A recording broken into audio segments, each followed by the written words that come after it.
بسم الله الرحمن الرحيم فصل في أن الصورة الجسمية لا تتجرد عن الهيولة. پدې فصل کې تاسو ته دا خبره ثابتوي چې صورت جسمی بغیر د هیولا نه نشي موجود کېدی، او ورپسې فصل کې برته دا خبره ثابته کی چې هیولا بغیر د صورت جسمی نه نشي موجود کېدی. یعنی دا فصل او را روان فصل دا مبنی دی پاغه تلازم باندې چې تا ته پکې تلازم بیانې چې صورت جسمی بغیر د هیولا نه نشي موجود کېدی او هیولا بغیر د صورت جسمی نه نشي موجود کېدی. خود د دې نه مخکې ذهن ته دا سوال راځي چې تا خو دا خبره په مخکینی فصل کې ثابت کا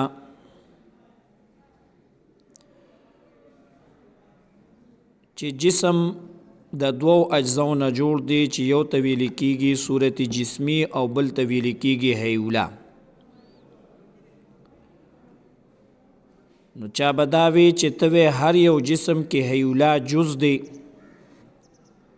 او هیولا پکې محل دی، دا راته ثابت کا چې جسم کې هیولا دا شته دی. نو مخکې فصل کې د په مخکې سبقونه کې دا خبره ثابت کا چې هیولا اثبات درته وکړو چې هیولا شته دی، او بیا په همدغه فصل کې تا ته په جسم بسیط کې هیولا ثابت کو، او بیا ورپسې په جسم مرکب کې په تمامو اجسامو کې تا ته هیولا دا ثابت کو. نو ټیک شو، یو جز په جسم کې جسم طبعی کې هیولا دی، بل صورت جسمی دی. نو د هیولا د اثبات لپاره د دلیل راوړو، هغه د ذکر کو.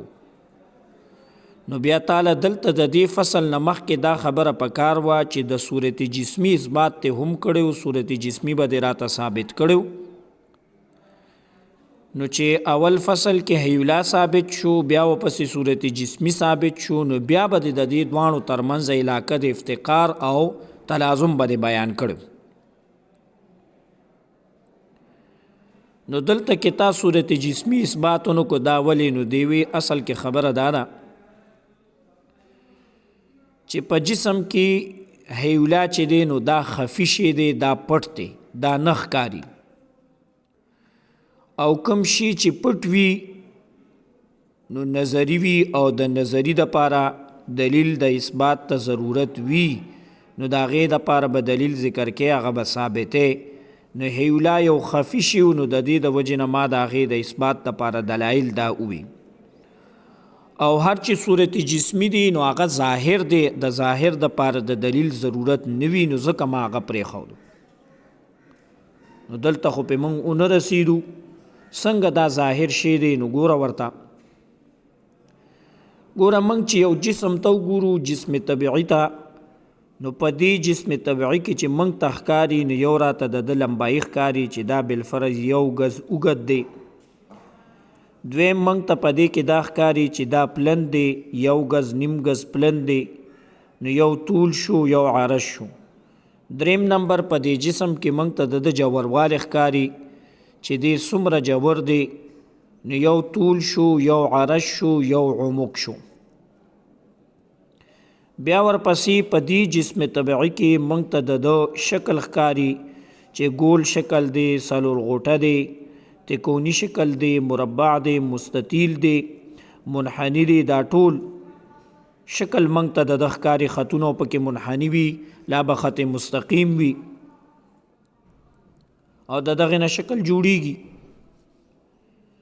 نو یو طول یو عرض یو عمق ورسره یو شکل شو، او شکل سره ورپسې لون دی، د به یو رنگ وي. دا 5 شیزان دا موږ ته ظاهري ښکاري، او دا اعراض دي، او اعراض لره خپل وجود نشته دی. دی لري چې وجود راځي نو په جوهر کې راځي.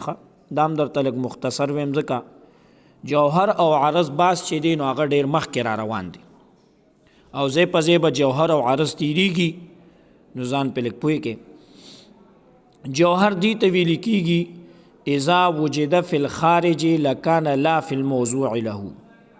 تعریف داسې دی اذا وجد فی الخارج لکان لا فی الموضوع له. جوهر دی ته وی چې کله دا په خارج کې موجود شي نو موضوع ته د دې ضرورت نه وي، یعنی په خپل وجود کې چاته محتاج نه دی، دی ته ویل کیږي جوهر. او عرض دی ته ویل کیږي اذا وجد فی الخارج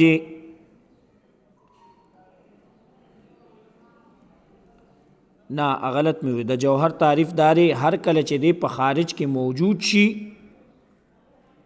نو دلره بخپل وجود اصلي. او عرض دی ته وی اذا وجد فی الخارج لکان لا فی الموضوع، چې دی په خارج کې موجود شي نو بغیر د موضوع نه دی موجود کیدی نشي، بغیر د محل. لکه مثال د دې واخله سپینوالی، نو اوس سپینوالی بلا په دیوال کې دی لره داسې وجود نشته چې بغیر د دیوال نه سپینوالی راشي. لا به دلره وجود په رنګ کې نو بغیر د رنګ نه سپینوالی لره وجود نشته. لا به دلره وجود په چونه کې نو بغیر د چونې نه دلره وجود نشته. نو عرض دی ته وی چې دلره بغیر د جوهر نه وجود نشي کېدی. دی چې ښکاري نو جوهر ته به محتاج وي. نو چې کاڼې راغو سپین نو کاڼې د وجې نه هغه سپین رنګ تا ته په کاڼې کې ښکاره شو نو دا عرض وکړه. چونه راغه نو چې په چونه کې تا ته سپین رنګ ښکاره شو نو دا عرض دی. او که چېرته داسې نه وي لکه کاڼې ځان له نو چاته محتاج خو نه دی، انسان ځان له محتاج خو نه دی داسې چې د وجود به بل وجود غواړي، داسې خبره پکې نشته. نو جوهر او عرض څه ناسوش انشاءالله مخکې به تفصیل تاسو ته په غزې کې به وکړو. نو اوس دا پنځه شیزان راغه طول، عرض، عمق، شکل او لون، دا ټول اعراض دي او اعراض لره په خپل وجود نی دی جوهر غواړي. ولی عرض غیر مستقل وي او جوهر مستقل وي نو قیام د غیر مستقل پوری نشي کېدی چې عرض د قائم شي عرض پوری، بلکې قیام د غیر مستقل پوری کیږي چې هغه جوهر دی. نو په دې جسم طبیعي کې به یو جوهري چې دا اعراض به هغه پورې قایم وي او هغه نه دي مګر هغه صورت جسمي دي. نو دا شو اثبات د صورت جسمي او هر یو سړی په دې باندې پوهېږي چې دکې یو صورت جسمي شته دی په جسم طبیعي کې. نو دا بدیهي و ځکه مې د دې اثبات تا ته اونکوخه. اوس چې کله دا خبره تیره شوه چې په هر یو جسم بسیط کې دوه اجزا دي، یو هیولا دي او صورت جسمي دی، بس د دې اثبات څه ناسو شو. خو دلته کې اوس دا بیانوي چې دا جسم طبیعي جسم مرکب تا ذکر کو ځکه دوه اجزا دي دی لره کړ. نو هغه جسم چې هغې لره اجزا وي او اجزاو ترمنځ علاقه د افتقار وي نو دا جسم حقیقي دی. او که جسم لره اجزا وي او په اجزاو په خپلو کې علاقه د افتقار نه وي نو دغه جسم چې بیا د دې نه جوړ شي دا جسم حقیقي نه دی، جسم اعتباري دی. او په فلسفه کې چې باس کیږي نو جسم حقیقي نه باس کیږي ځکه ماهیت او حقیقت نه باس کوي. نو د اجزاو ترمنځ په خپلو کې علاقه د افتقار وي. نو دلته تا ته علاقه د افتقار ذکر کوي چې جسم بسیط جوړ دی د هیولا او د صورت جسمي نه، نو د دې ترمنځ د خپلو اجزاو ترمنځ علاقه د افتقار شته. صورت جسمي ملزوم دی او هیولا وسره لازم دی. نو په دې فصل کې به تا ته هغه تلازم بیان کی، یو لازم دی او یو لزوم دی. یو تلازم د لزوم د جانب واحده نه، یعنی نار دې سره حرارت لازم دی، نار ملزوم دی او حرارت وسره لازم دی. او تلازم د جانبینو نه، هر واحد په دې کې ملزومی چې بل ته نسبت وپلي او لازم می چې بل ته نسبت وپلي. نو صورت جسمی ملزوم دی، هیولا وسره لازم دی. اغه لزوم تا ته دلته په دې سبق کې بیانې او په دې طریقې سره درته بیانې وي. تا نه تپوس دا کوم چې دا فلسفیان وی چې په هر یو جسم کې دو شیزان دي، هر یو جسم کې دو صفتونه موجود دي، یو صفت د فعلیت دی، یو صفت د انفعالیت دی. نو په هر یو جسم کې چې دو صفتونه موجود دي، صفت د فعلیت او صفت د انفعالیت، نو فعلیت او انفعالیت دا خو په خپلو کې یو بل سره نقیضین دي. فعلیت کار کول، لکه د دې مثال داسې واخله چاړه سړی راواخلي نو په دې باندې هر یو شی پرې کوي، نو دا فعلیت دی په چاړه کې. او انفعالیت هم پکې دي، لکه چاړه چې سړی تیره کوي د بل چا نه اثر قبلی، نو الماس هغه شی راوالي په یې باندې چاړه بیا تیره کوي، نو اوس پکې صفت د انفعالیت دی. نو که په دې جسم کې موږ صفت د فعلیت هم ګڼو، صفت د انفعالیت هم ګڼو، او صرف هیولا پکې موږ ګڼلې دی، نو دواړه خو دته نشي راتلی. ولې؟ دا صفات خو په خپلو کې نقیضین دي، یو بل سره تضاد دی، یو بل سره یو ځای خو نشي راتلی په یو جسم کې، په یو شي کې. نو د دې وجې نه په دې جسم طبیعي کې یو هیولا دی، یو صورت جسمی دی. صورت جسمی ته هغه فعلیت صفت دی پای کې پروت دی، او هیولا کې انفعالیت صورت پروت دی. نو په دې کې فصل کې هغه صورت جسمی هغه تلازم بیانې هیولا سره، چې صورت جسمی بغیر د هیولا نه نشي موجود کیږي. که چرته صورت جسمی بغیر د هیولا نه موجود شي،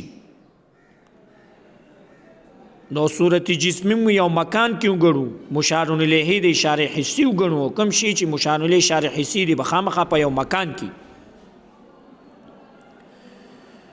نو دغه صورت جسمی چې د اشاره حسی ته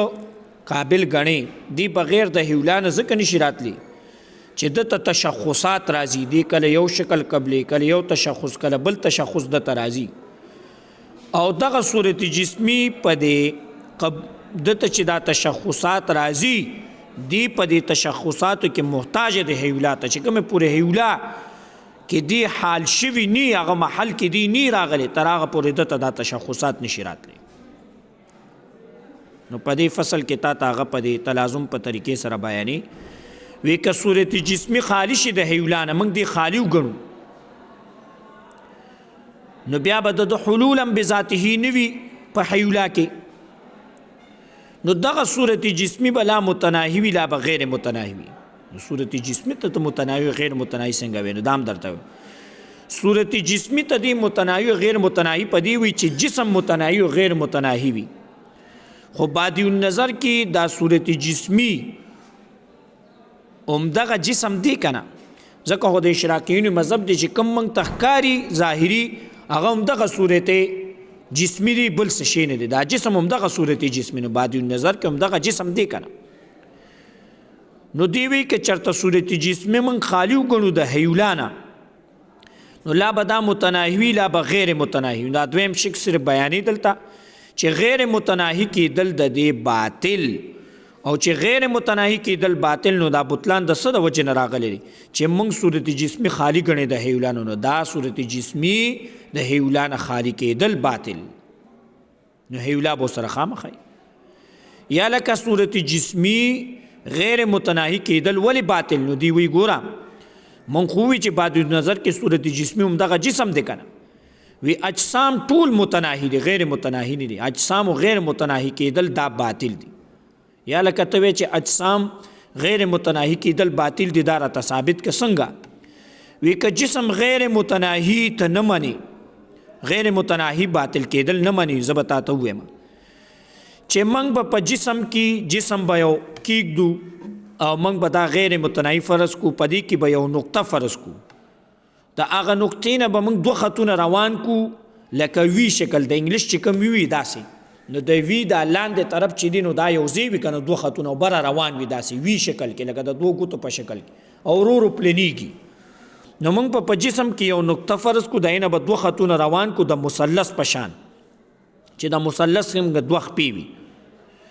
دا به رواني ولی جسم غیر متناهی دی، دا به هم پکې رواني. نو اوس ګوره د دې نقطې نه چې دا دوه خطونه روان شو، نو د دې دوه خطونو ترمنځ فاصله پیدا کیږي کنه، نو موږ به دې ترمنځ یو خط راکاږو، دا به بعد اول شي، دا فاصله لږه به موږ سره بعد اول شي. بیا چې بره دا خطونه د یو بل نه جدا کیږي نور پلینیږي نو دا فاصله را نورم ډیریږي ولی پلینیږي کنه نو دا اولنی بعد دا اولنی فاصله موږ سره بعد اصل شي او دا ورپسې بعد چې لک پلن د اولنی نه راغو نو دا به موږ سره بعد اول شي داسې چې نور دا خطونه زی دا به بعد ثانی وی ثالث داسې برواني نو دا بعدونه خودري کې په دی وجنا چې دا خطین خو روان دي غیر متناهي جسم دي خطونه هم پکې رواني نو چې څومره خطونه وګديږي دومره به پکې بعدین هم فرض کیږي او هغه هم غیر متناهي نو دا بعدین دا بعد خو پکې تا فرض کو ټولو نه غټ بعد او پای کې واړه بعدونه دا بعدونه خو غیر متناهي شو روان دي کنه او سره دې نه چې دا بعد متناهیم دي او تناهي او عدم تناهي دا اجتماع د نقیضینو دا باطل یا لکه په دې خو پوښم چې دا بعد غیر متناهي دي دا خوشو روان دي دوانه کرخه روان دي خطونه روان دي بعدین په پکې مفرض کو غیر متناهي دي خو متناهي څنګه دي تناهي په دې وجه باندې چې حاصلین او ترمنځ کم بعد دا متناهي وي لکه د دوه دیوالونو ترمنځ فاصله دا متناهي وي او دا دوه دیوالونه دلته کسري دغه دوه خطونه دي کنه نو چې خطونو ته وګورو د دې ترمنځ کم بعد دي نو محصورین ترمنځ حاصلین ترمنځ بیا بعد متناهي کېدل دي او چې دې ته وګورو روان دي خطین روان دي او د دې ترمنځ بعد نو بعد غیر متناهي شو نو یو بعد دی متناهي شو تانس شو غیر متناهي شو او په یو شي کې تناهي او عدم تناهي دا باطل اجتماع د نقیضین دي او دا بطلان د څه د وجه نه پیدا شو چې دا جسم غیر متناهي وګڼلو نو اجسام غیر متناهي کېدل باطل نو جسم څه شو جسم متناهي شو نو غیر متناهي کېدل د صورت جسمی باطل دغه ته ګوره به دغه ځای پورې سبق دی دا دویم به انشاءالله بیا سبق وایي فصل فی ان الصورة الجسمیه بشک چې صورت جسمی لا تتجرد عن الحیولا دا بخالی نوی د حیولانا ولی لانها زکا چې دا صورت جسمی لو وجدت کچر موجود شي بذاتها په اعتبار د ذات خپل سره بدون حلولها فی الحیولا بغیر د حلول کولو د دنا په حیولا کې یعنی صورت جسمی نه بغیر د حیولا نه چې دی پاغه کې حلول د کړي دی هغه ولا محل دی د داغه نه بغیر موجود شي نو فایمان تکونا نو ایبلا صورت جسمی لا متناهیتن لا بدا متناهی وی او غیر متناهیت لا بغیر متناهی وی لا سبیل للثانی دویم تلار نشتی چې دا صورت جسمی غیر متناهی دا باطل دی ولی لأن الاجسام زکا اجسام کلها ټول اجسام متناهیت دا ټول پټول دا متناهی دی او دلته دا جسم ولی وی چې صورت جسمی په بعد نظر کې دا جسم ښکاری و الا او جسم اجسام ټول پټول متناهی کېدل غیر متناهی نه غنې نو لا امکان نو ممکن بشي ان یخرجا چې مون او باسو من مبدا واحد د یو مبدینا د یو نقطینا امتدادان دو خطونه ترو باسو علی نسق واحد په یو طریقې باندې په شکل د وی باندې کانهما او پشان د بشک د دې چې هما د دوانه خطونه ساقا مثلثین دا په پشان داغه د دو د مثلث خپو غونته کی وی نو فکلما کان اعظم نو شی بهر دوانه د دینا شی بهر دوانه نو په شرط د دې چې شی با دا دوانه وګدو کان البعد وګدی کی بانو شی با دا بودم بینهما په مابین د دې کې ازیاده دا بزیات شي اول بکم بیا برور ډیری کې زکه خاتون وګدی فلو امتد الى غیر نهایت نو او بغرزی دا امتداد یو غیر نهایت تبروانی دا دوانه خطونه نو لامکن بینهما نو ممکن بشي په مابین د دې کې بود غیر متناهن بود بم پکې غیر متناهی شي مع کونه سره د دینا چې کېدل محصورا دا محصور دی بین حاصلین په مابین د دو حاصلینو کې او محصور په مابین د دو حاصلینو کې هغه متناهی وي او بره طریقې ته چې موږ ګورو چې دوانه خطونه وګدیږي نو غیر متناهی بودم غیر متناهی هاذا خلف نو دا خلاف مفروض شو موږ بود فرض کړو غیر متناهی او دارانه متناهی شو دا خلاف مفروض د سن راغو تجاد جسم غیر متناهی ګړل نو جسم غیر متناهی کېدل باطل او جسم غیر متناهی چې کېدل باطل شو نو صورت جسمی غیر متناهی کېدل باطل او صورت جسمی غیر متناهی کېدل ولی باطل دا د سن پیدا شو چې تا صورت جسمی دا خالی وګڼلو د هیولانا نو صورت جسمی خالی کېدل د هیولانا دا باطل نو صورت جسمی بغیر د هیولانا نشي کېدی. واخر الدعوانا الحمدلله رب العالمین.